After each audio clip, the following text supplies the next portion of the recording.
Shri Shuka Uvacha.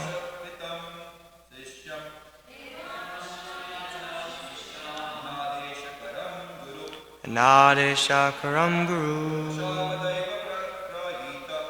Chapadaiva Prahita Satyasandam Manashvinam.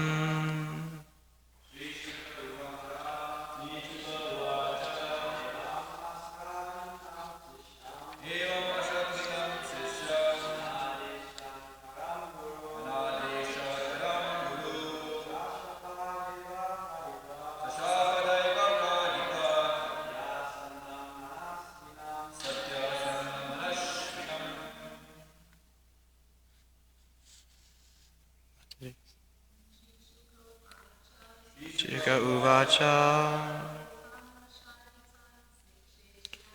Ramashaditam Shishyam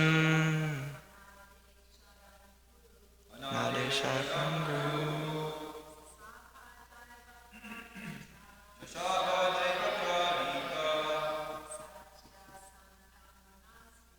Shapadaiva Shri Shuka Uvacha.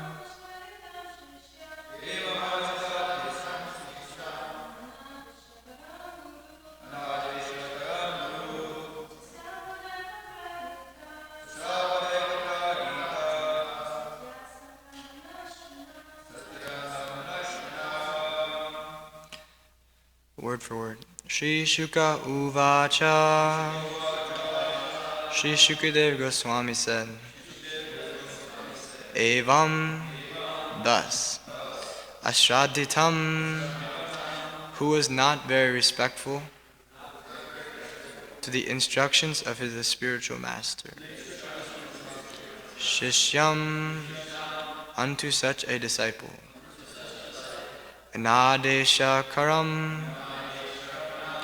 who was not prepared to carry out the order of his spiritual master. Guru, the spiritual master, Shukracharya. Shashapa, cursed. Daiva Prahita, being inspired by the Supreme Lord. Satyasandham, one who was fixed in his truthfulness.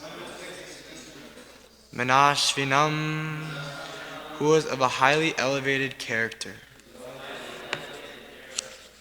Translation and purport by His Divine Grace, A.C. Bhaktivedanta Swami, Srila Prabhupada Ki Jai. Shri Shukadev Goswami continued. Thereafter, the spiritual master Shukracharya, being inspired by the Supreme Lord, cursed his exalted disciple Bali Maharaj, who was so magnanimous and fixed in truthfulness, that instead of respecting his spiritual master's instructions, he wanted to disobey his order. Purport. The difference between the behavior of Bali Maharaj and that of his spiritual master, Shukracharya, was that Bali Maharaj had already developed love of Godhead, whereas Shukracharya, being merely a priest of routine rituals, had not. Thus, Shukracharya was never inspired by the Supreme Personality of Godhead to develop in devotional service. As stated by the Lord himself in Bhagavad Gita 10:10, Tesham satata yuktanam bhajatam pritipurvakam tadami buddhi yogam tam yenamam upayanti te. To those who are constantly devoted and worship me with love, I give the understanding by which they can come to me. Devotees who actually engage in devotional service with faith and love are inspired by the Supreme Personality of Godhead.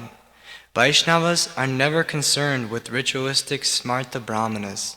Srila Sanatana Goswami has therefore compiled Hari Bhakti Vilas to guide the Vaishnavas who never follow the smarta vidhi.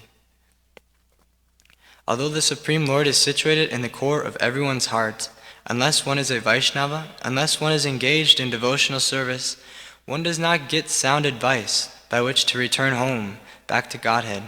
Such instructions are meant only for devotees. Therefore, in this verse, the word Daiva Prahita, being inspired by the Supreme Lord, is important. Shukracharya should have encouraged Bali Maharaj to give everything to Lord Vishnu. This would have been a sign of love for the Supreme Lord. But he did not do so. On the contrary, he wanted to punish his devoted disciple by cursing him. I'll read the text 15 as well. We don't need to repeat it. Tridham pandita manyagya stabdho syam smad upekshaya machchasanyatiko yastvam achirad brasya shriyaha. Translation. Although you have no knowledge, you have become a so-called learned person, and therefore you dare be so impudent as to disobey my order. Because of disobeying me, you shall very soon be bereft of all your opulence. Purport. Srila Vishwanath Chakravarti Thakur says that Bali Maharaj was not Pandita Mani, or one who falsely assumes himself learned. Rather, he was Pandita Manyagya, one who is so learned that all other learned persons worship him. And because he was so learned, he could disobey the order of his spiritual master. He had no fear of any material condition, any condition of material existence. Anyone cared for by Lord Vishnu does not need to care about anyone else. Thus, Bali Maharaj could never be bereft of all opulences. The opulences offered by the Supreme Personality of Godhead are not to be compared to the opulences obtained by Karma Kanda. In other words, if a devotee becomes very opulent, it is to be understood that his opulence is a gift of the Supreme Lord, Supreme Personality of Godhead. Such opulence will never be vanquished, whereas the opulence achieved by one's fruitive activities may be vanquished at any moment. Om Agyantimirandasya Gananjana Shalakaya Chakshun Militam Yena Tasmai Shri Guruve Namaha Shri Chaitanya Manobishtam Stapitam Yena Bhutale Svayam Rupa Kadamayam Tadati Svapadantikam Vandeham Shri Guru Shri Yuta Padakamalam Shri Gurun Vaishnavamscha Shri Rupam Sagrajatam Sahita Gana Raghunathan Vitamscha Vitam Tam Sajivam Sadvetam Savadutam Parijana Sahitam Chaitanya Devam Shri Radha Krishna Padan Sadagana Lalita Shri Vishakan Vitamscha He Krishna Karuna Sindhu Dinabandhu Jagatpate Gopesha Gopika Kanta Radha Kanta Namostute Tapta Kanchana Gourangi Radhe Vrindavaneshwari Sujanu Sute Devi Ramani Priye Panchakalpa Tarubhyascha Kripa Sindhu Bhevacha Patitanam Pavanebhyo Vaishnavebhyo Namo Namaha Shri Krishna Chaitanya Prabhu Nityananda Shri Advaita Gadadhar Shri Vasari Gaura Bhaktavinda Hare Krishna Krishna Krishna Hare Hare Hare Rama Rama Rama Hare Hare. Okay. Thank you for joining me. Thank you for the opportunity to do this service. Speaking something on these verses of Srimad Bhagavatam. Please give me your blessings so I can do the service well. I find this verse to be really powerful, a very powerful meditation, specifically on the contrast between love and fear. That's the main point that I was meditating on from this. In the first purport, Prabhupada makes the point of the distinction between Bali Maharaj and Shukracharya was that Bali Maharaj had developed love of God, whereas Shukracharya was simply a priest of routine rituals. He said, thus Shukracharya was never inspired by the Supreme Personality of Godhead to develop in devotional service. So Bali Maharaj was absorbed in love of God. Therefore, this cursing that Shukracharya is giving to him, this curse he's saying, you shall very soon be bereft of all your opulences. That's text 15, is the curse. But Bali Maharaj isn't affected by this curse at all, because he's already been saying in the previous verses that he's already ready to give up all of his opulences to the Supreme Lord. He said specifically in one verse, he said, what is the use of all these opulences? They'll be separated when I die, so I might as well give them to this brahmachari. But even deeper than that, he knew he was Lord Vishnu, and so out of love he's already ready to give his opulences. Therefore, this curse by Shukracharya, his material spiritual master, actually is having no effect on Bali Maharaj.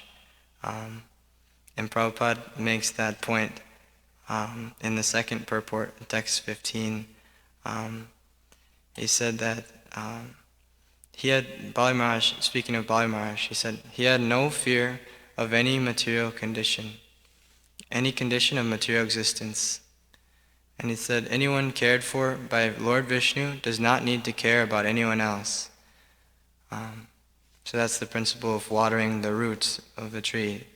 And the purport goes on to say that he will never be bereft of opulence, actually, from surrendering it to the Supreme Lord.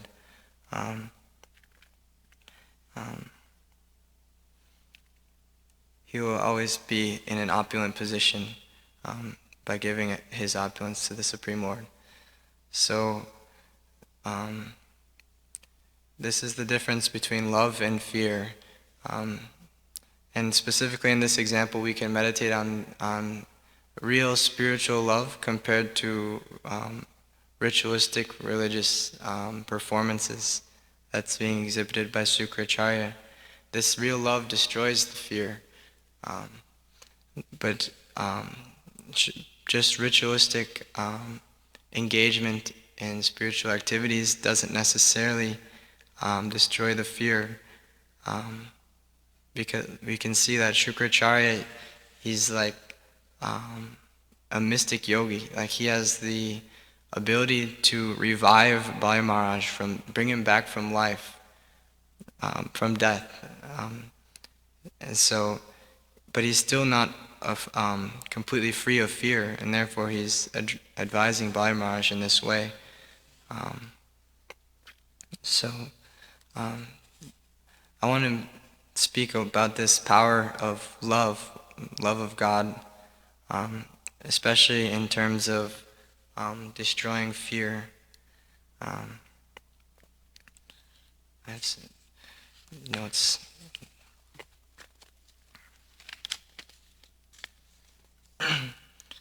I wanted first. I looked at the definition of love.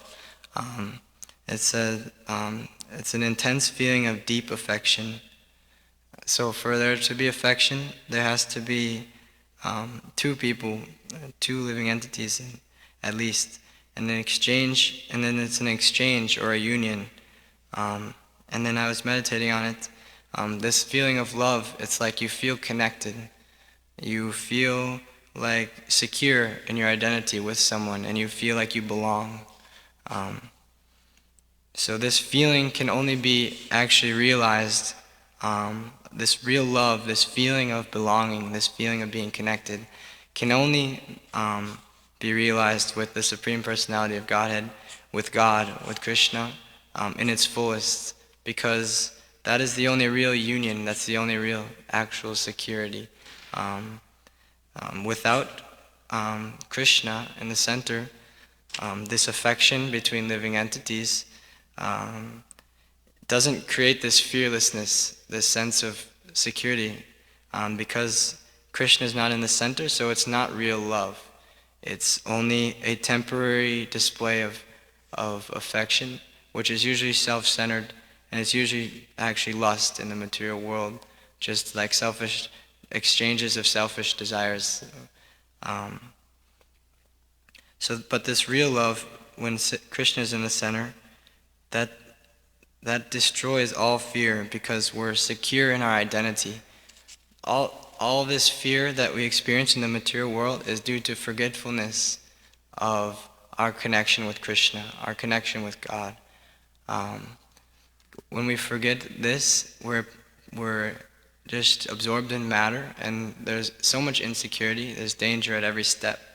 But when we remember Krishna, we remember our relationship with God, we remember our eternal identity, then there's no fear. And in the Bhagavad Gita, it says that the soul can never be touched by wind, fire, water.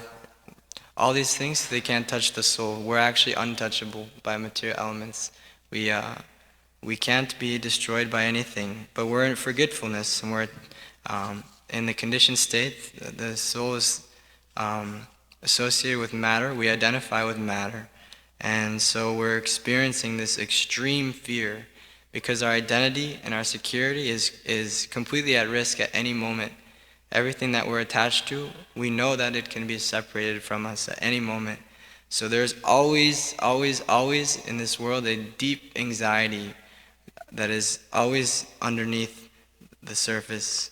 It is always there because there's no security and because we're attached to the temporary. Especially in relationships between man and woman, this strongest hold in the material world is the exchange between man and woman. You always experience that there's anxiety of when will the relationship end? When will they find someone better than me? There's always this feeling of not being good enough, and eventually they will have to leave because it's the truth, because we're not good enough to satisfy the other person, because only Krishna is good enough to satisfy the other person. So we try to be this role, we're trying to be something that we're not for the other person. They're also trying to be something that they're not for the other person. And we know that it will end. If not soon, later on, and from death, any affection in the material world will have to end, have to come to an end. So therefore there's always deep anxiety. When will that affection run out? When will it end? But Krishna consciousness is the cultivation of real love. That's what we're doing. We're cultivating real, eternal love.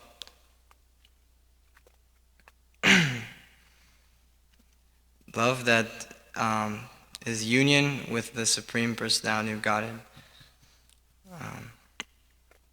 It's very deep. I'm not qualified. I don't have experienced love of God, but that's what we're doing. I'm just repeating what I've heard. And it's really amazing. It's super profound. Eternal love in exchange with the Supreme Person, with God. That's what this Krishna consciousness is.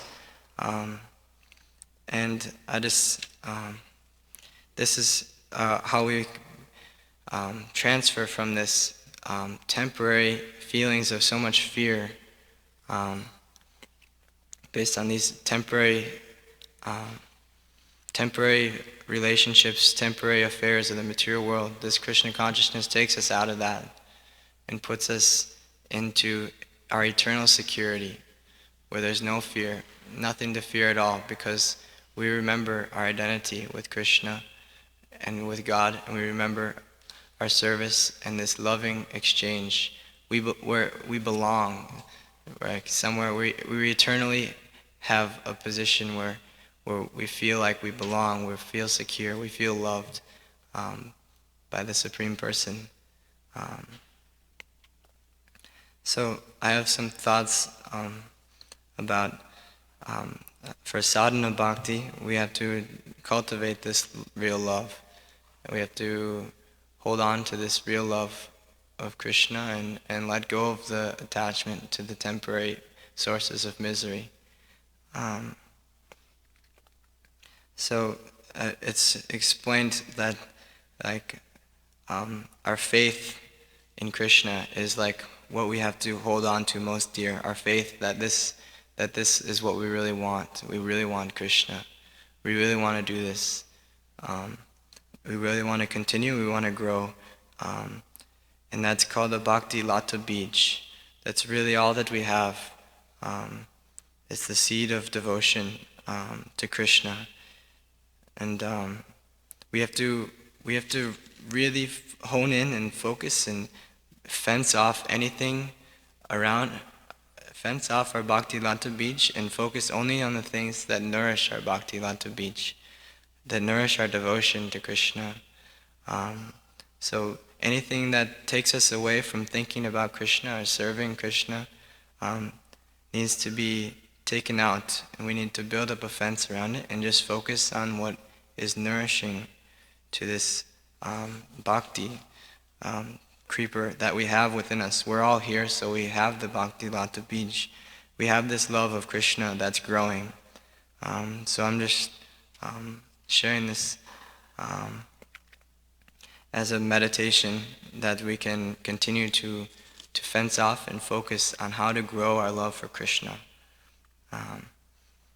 And the verses that come to mind to explain this fencing off and then nourishing are the first 4 verses of Nectar of Instruction. The first 2 are like building a fence, what we have to do. Vacho vegam manasakroda vegam, jiva vegam udarapasta vegam. So controlling the tongue, controlling the demands of the mind. The mind is so demanding. Our mind is always taking us away from Krishna. The mind is a complete rascal, especially when engaged with all of these material samskaras. It's just like agonizing. We have to control those, tolerate the demands of the mind. We can't control them necessarily. We have to tolerate them. Tolerate these urges. Tolerate the tongue. Or tolerate the urge to speak nonsense. What we're used to speaking. And we have to tolerate, what is it? Vachavegam, manasakrodavegam, the actions of anger.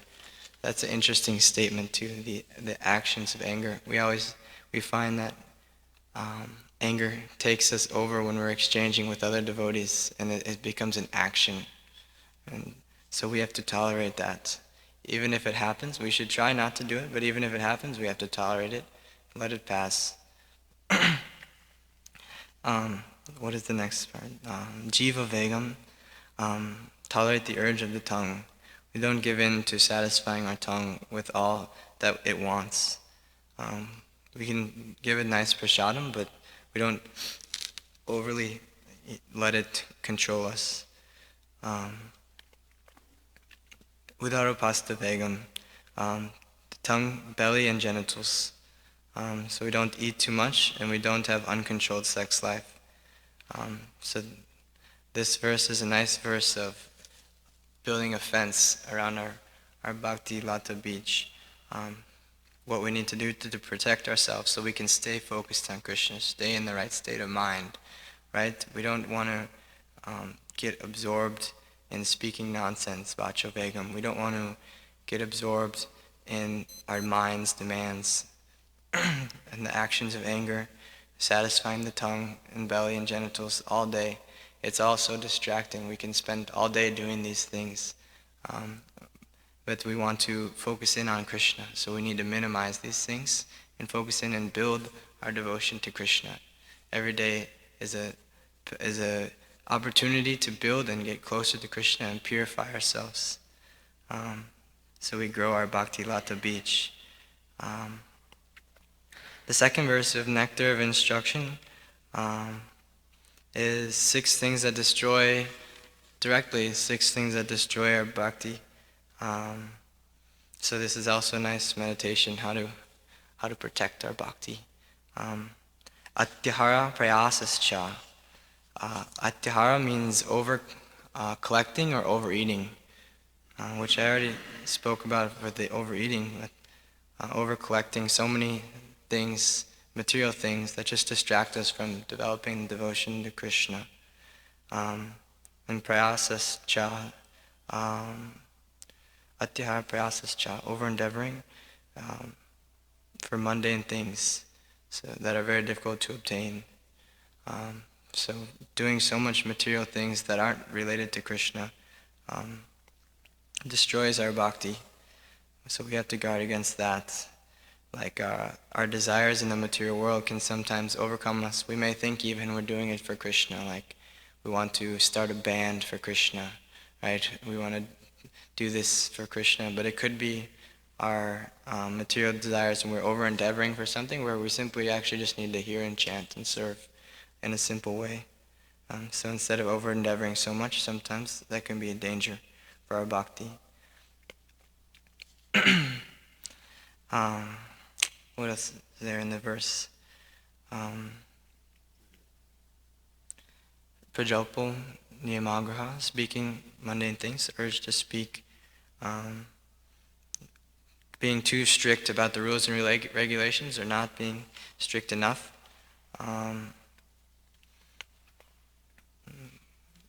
Jana Sangas, Chalolim Cha, so associating with materialistic people, and greed for material things. So these things we have to protect ourselves against, and we can develop our devotion by protecting us from that.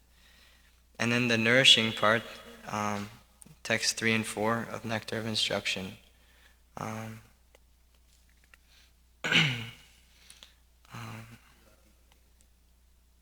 What is it? That's 4, yeah. Dadati pratigrinati guyam akyati prichati bhunkte bojayate chaiva bhaktir sadbir bhakti prasiddhiti. Loving exchanges among devotees, giving gifts, accepting gifts. This nourishes our devotional creeper. Revealing our mind and hearing from them confidential subject matters with devotees, and accepting prasadam, giving prasadam. And text 3, what is it again?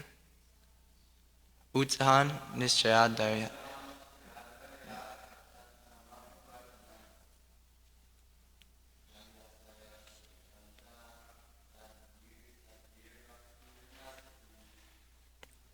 Prasiddhiti.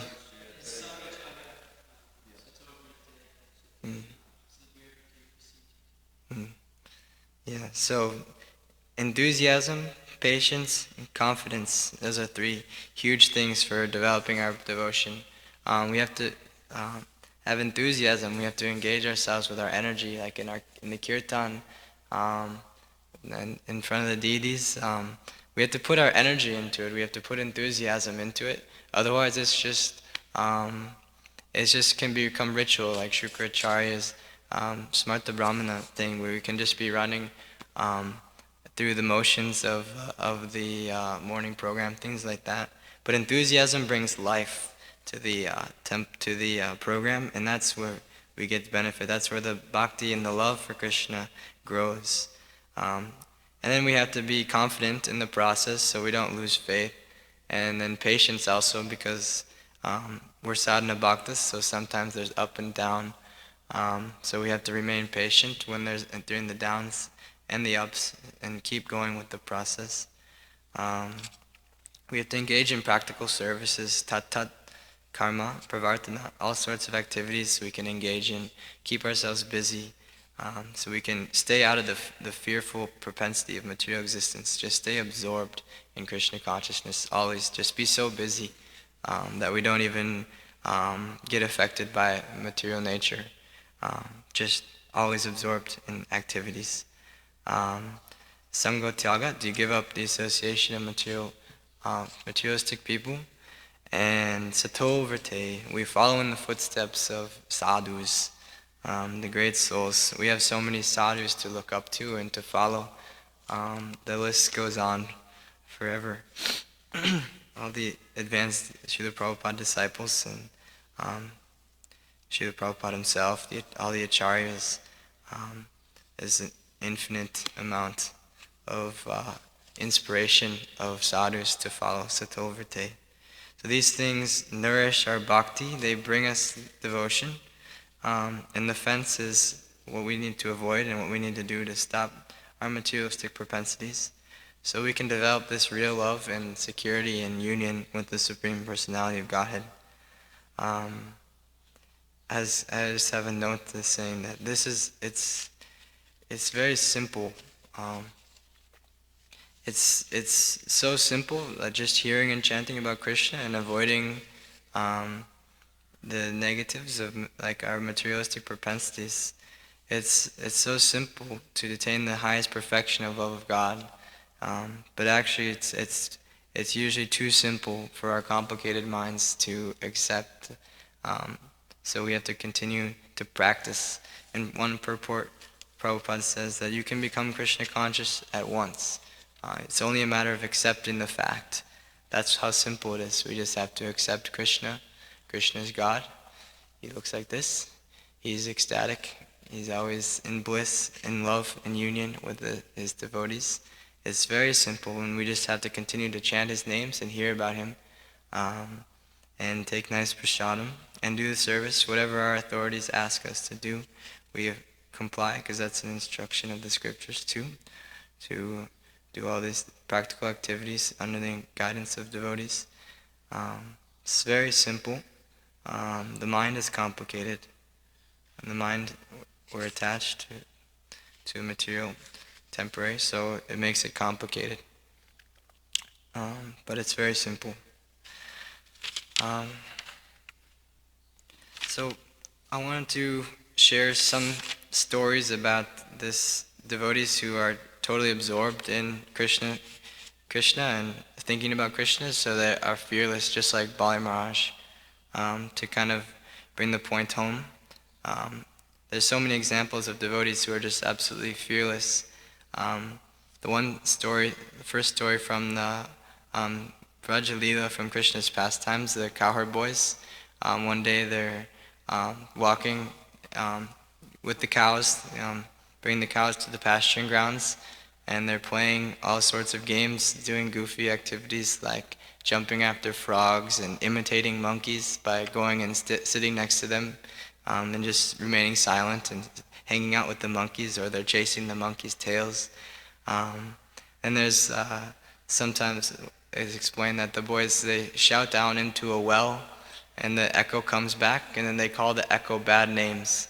They make fun of the echo, so they're, hello, hello, hello, you're a rascal, you're a rascal, you're a rascal, something like that. They're going on with that, and they're having a blast. They're racing each other to Krishna, saying who can touch Krishna first. All these games are going on, and but then one of the associates of Kamsa, in the form of a huge snake serpent, is there in this particular pastime, and he's huge, and his mouth is open wide. He's coming to kill Krishna on behalf of Kamsa. But the boys, the cowherd boys, they see the snake. They know that the snake demon is there. They see it, and they can tell that it's a demon, but they still fearlessly say that nobody can kill us, and even if they can kill us, nobody can kill Krishna. So let us go into this snake's mouth. And so they happily are blowing their horns and dancing and singing, and they consciously walk into the mouth of the demon. And Krishna is like, it's explained that Krishna is looking on. He was like amazed by the external potency. He was like kind of astonished for a second. He's like, what is this going on? There's a huge demon. My friends are all like consciously going into the mouth of the demon. And then Krishna has to figure out a way to take out the demon. So Krishna goes into the mouth of the demon, and then he expands himself. When he goes in, after Krishna goes in, the demon closes his mouth, and Krishna expands himself to block the life airs of the snake.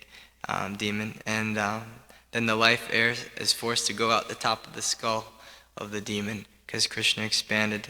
And then it said that the soul went out, and then a huge light came out, and then it merged back into the body of Krishna. And then Krishna revived all of his cowherd boys and brought him out of the mouth of the great snake demon, Aghasur. So these devotees were totally faithful and absorbed in love of Krishna that they just walked right into a huge demon's mouth, and they were just laughing and playing the whole time. It reminds me of a song that I used to listen to when I was involved in the hippie movement a little bit. There's this band that had this song called "Be Fearless and Play." So they had to they put on this show to try to get people to be fearless and play for just like some time. But most of the time they were all just very intoxicated. So it was a nice concept. But really the real fearlessness in playing is in Vrindavan with Krishna, where we can do that forever. We can always just play and be fearless. And then the fear of the material world is just forgotten. It's completely forgotten. Another story in Lord Chaitanya's Leela of being completely fearless and absorbed is when they're doing kirtans, they're walking from like village to village, these devotees, and they're so absorbed in kirtan that they completely forget where they're even going or why they're going. They're just absorbed in kirtan. So they say that they're going to one village and they say, "Which way to the Ganga?" And they're just doing kirtan. They say that way, then they go that way, then they get lost again, and they're just doing kirtan. And then they just say, "Which way to Vrindavan?" I don't know exactly how this story goes, where they're going, but the principle is that they were doing kirtan and they were just wandering from village to village, completely fearless of where they are, completely beyond the bodily concept. They're absorbed in love of God. Like if we like try to like walk outside of Chicago, like outside of a city, and for some time, like you get super scared, like where am I supposed to go, where am I supposed to sleep, what am I going to eat? But these devotees were just wandering here and there in complete absorption and love of Godhead, from the mercy of Lord Chaitanya. Like Sanatana Goswami also is an example of fearlessness. He had to walk to meet Lord Chaitanya through the forests, and he picked up so many diseases and things like that. Like he was completely fearless of whether he would die from these diseases or what was going to happen. By the time he got to, I believe it was Jagannath Puri, maybe it was Mayapur, but by the time he had all these welts and diseases, and Lord Chaitanya embraced him, and his body turned back into completely purified and perfect condition. So that's fearlessness. That fearlessness is there.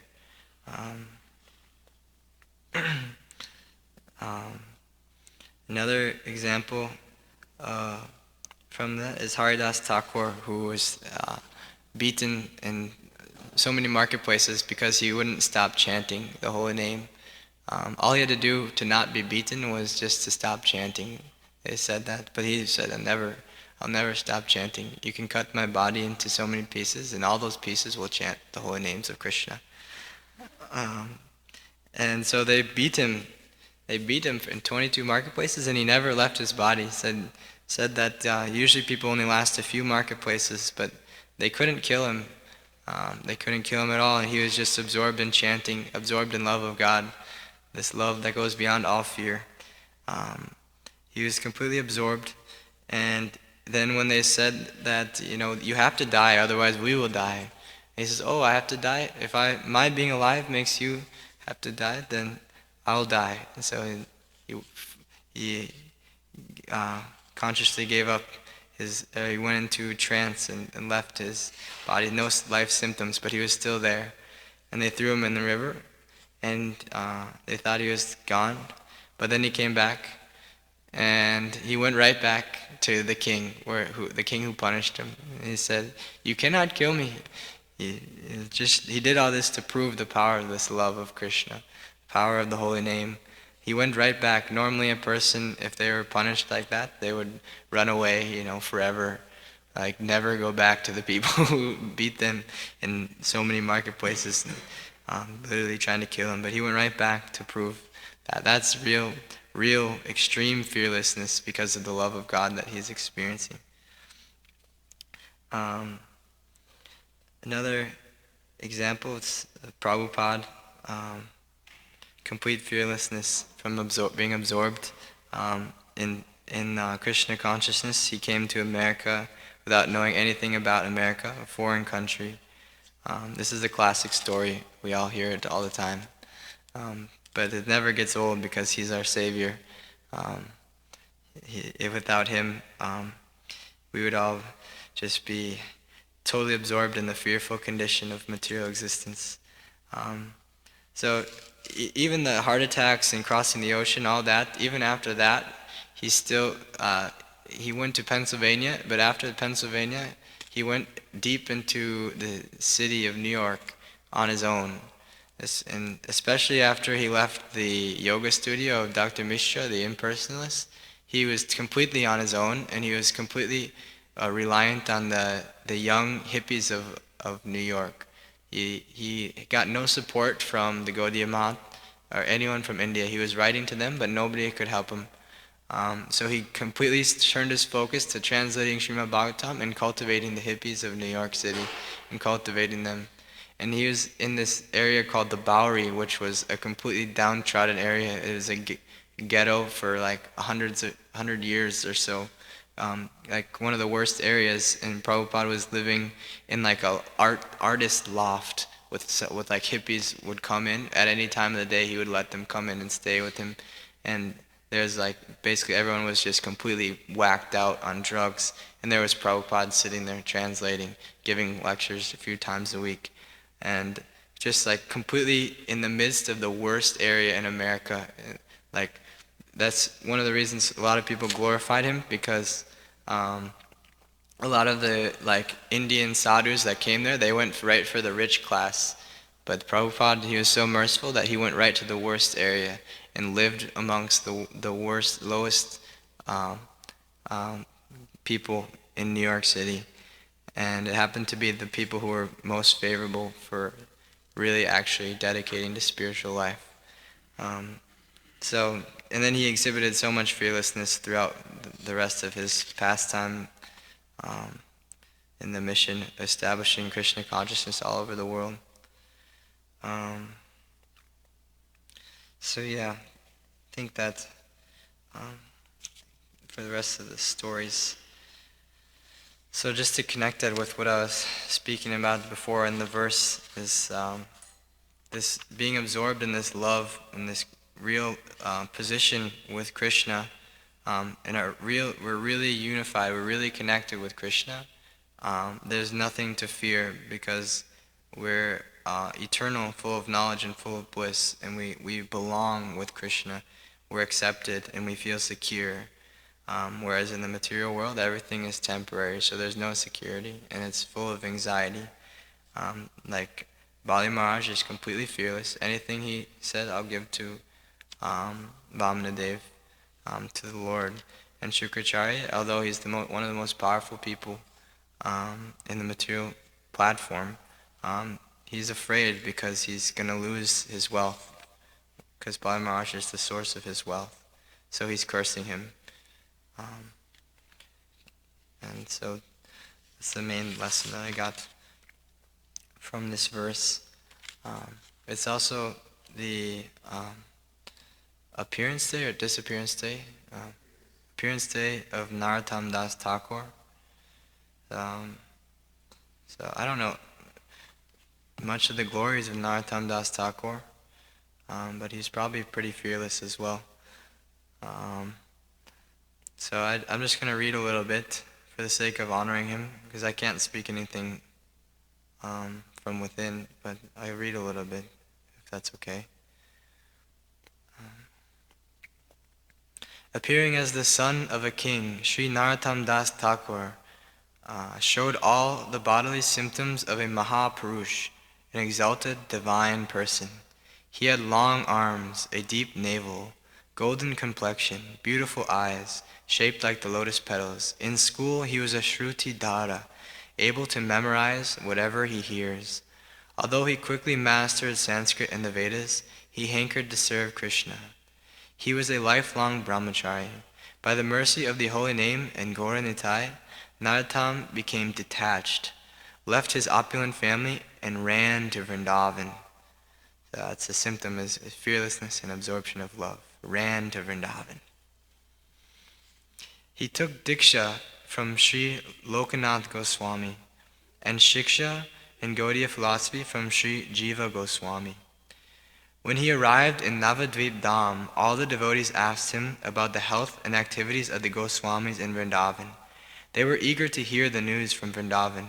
After visiting all of Gauranga's pastimes places in Gaura Mandala, Narottam Das did the same in Sri Kshetra Dham, Jagannath Puri. Then he went to see the devotees and Sri Chaitanya's pastime spots in Shantipur, Sri Khanda, Kantak, Nagar, Ekachakra, and Keturi Gram. In Keturi, Sri Narottam Das Thakur arranged the famous Keturi Mahotsava. This was the first Gaura Purnima festival to honor the divine appearance day of Sri Krishna Chaitanya Mahaprabhu. During the festival, 6 deities were installed: Sri Gaurangadev, Sri Vallabhi Kanta, Sri Vraja Mohan, Sri Krishna, Sri Radha Kanta, Sri Radha Ramana. With his sweet voice, Narottam Das began a wonderful kirtan. His chanting filled the heavens and brought down tears of prema from the eyes of the devotees, who were all sporting in the ocean of ecstasy. In the midst of their kirtan, the munificent Sri Chaitanya himself and all his personal associates appeared and joined in the Sankirtan. Like a flash of lightning in the midst of a mass of beautiful blue clouds, Sri Chaitanya himself appeared in the crowd of devotees through a divine manifestation.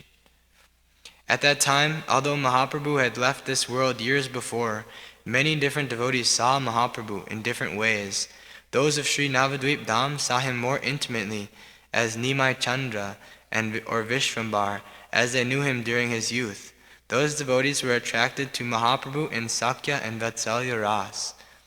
The followers of the 6 Goswamis, who only knew Mahaprabhu as a sannyasi, related to him in the mood of Dasya Ras, and hundreds of devotees also worshipped Lord Chaitanya in an Aishwarya mood of awe and reverence.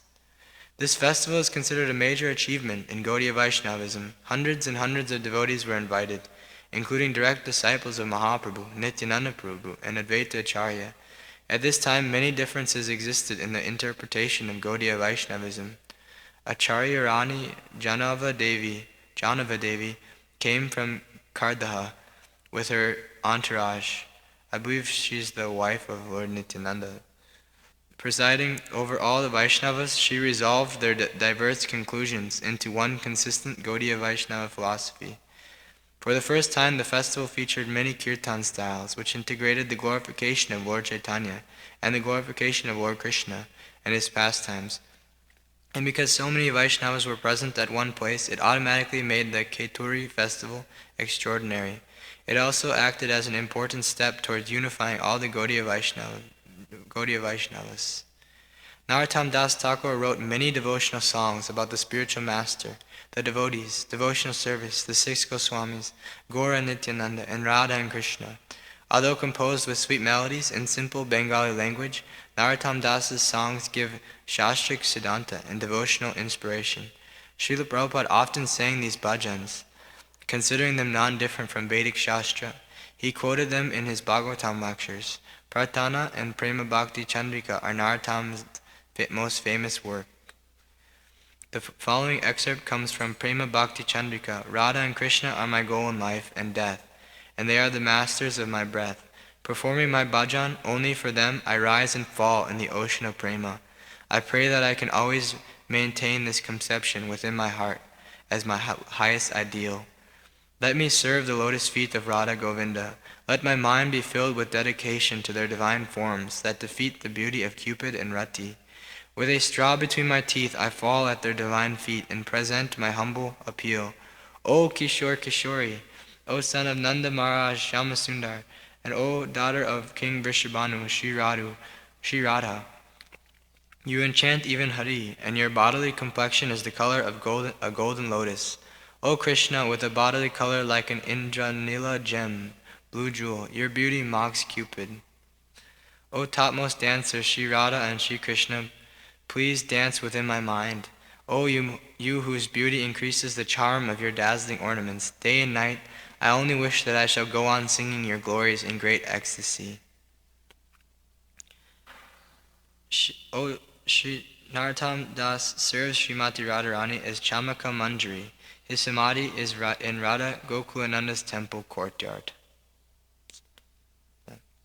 That's all. So, if anyone wants to ask any questions.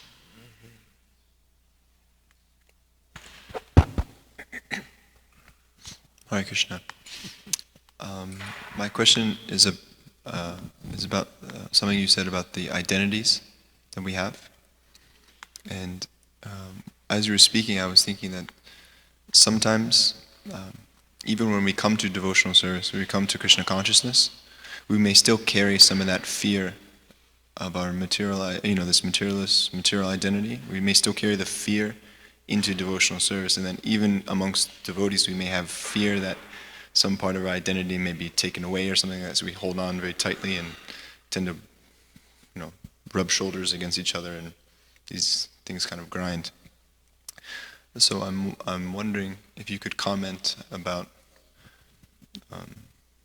what it would take to become fearless, even when we had this fear. I mean, you spoke about it a little bit, but how to get away from this fear, even when we're in the devotional service, if it carries over. That's a good question.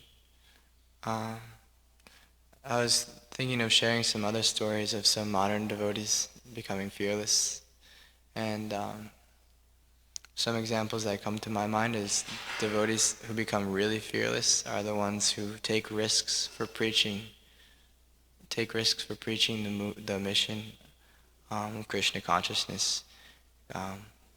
Like Bhakti Tirtha Swami, he was distributing books in Russia during the Cold War. He was African American. At one point, he was distributing books on a university, and a KGB member literally started running after him to try to catch him. And at this time, they were torturing devotees and even killing devotees. So he was running after him, and Bhakti Tirtha Swami ran inside a building, was running from the KGB, and he turned a corner quick and swooped into an office, and right when he turned the corner, he swooped into the office, and then the KGB guy ran right by. And then in the office, there was a professor, and he was like, "What are you doing in here?" And then he just totally played it cool. He said, "I'm here to distribute books." So he distributed a book to the professor right there. When the KGB guy was running right by, he was in the office distributing a book to a professor, and he took the book and gave donation. So we can learn from that to be dedicated to the mission and be absorbed in the mission. And we can develop that deep faith and fearlessness through that.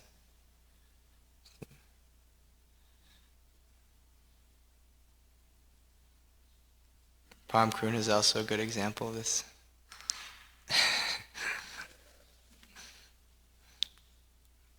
Anything else? No? Alright. Srila Prabhupada ki jai, Sri Narottam Das Thakur ki jai, Srimad Bhagavatam ki jai, Tagore Premanande.